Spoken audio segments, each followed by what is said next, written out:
Zao programa fanjakam-pisorona zao tsy hoe vahiny amin'ny Andriamatoa président filoham-pirenenantsika hery am'izao fotoana zao. Tsy hoe vahiny amin'ny Andriamatoa hery zao.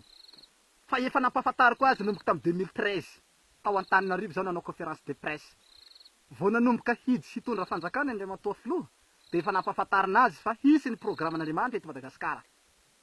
Zany hoe fanjakam-pisorona izay hitondrany Jesosy ny vahoaka malagasy mandritsina ny fotoana. Fa tam'izay fotoana zay moa mbola tsy tonga ny fotoanan'i Jesosy de mbola nitondra firenena ihany ny filoham-pirenenantsika. Hery zany. Tamin'ny fitondrany président Tete Zamita Anjy dia niezaka nangataka fionana taminy aho. De nifampiresaka tamin'ireo karazana hoe fampitapita-teny zany. Tsy haiko le fandikanan'le zareo an'le olona mandika teny. Zaho miteny aty de zareo koa mandika aminazy agny de izy koa miteny aty de zany hoe fa misy zany ny fotoana ny fampiresafana mikasika an'izao fanjakam-pisorona zao. Ary tam'izay fotoana zay moa Andriamatoa président Tete Zamita teo aloha de fa nilaza izy hoe malalaka tsara hoy izy nirosoan'ny fanjakam-pisorona eto amin'ny firenenantsika. Satria zao efa nandeha tany Israely, efa natao zay fomba hampihonana any gasy sy ny Israely. Zany hoe afaka mifandray tsara ny Israelianina sy ny Malagasy.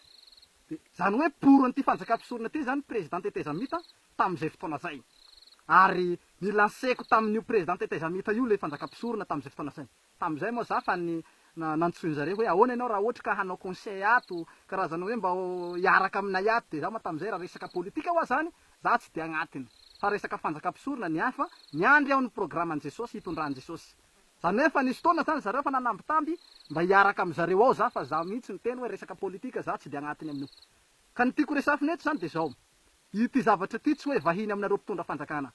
Fa efa nampahafantarina anareo nanomboka tamy 2012 jusqu'à androany. Ka tsy tokony ho be resaka ao koa zany nareo hoe nangalatsy départ nandika lalàna. Fa resaka fanjakam-pisorona ty programan'i Jesosy ao anaty baiboly manomboka amy Genesis hatramin'ny Apokalipsy.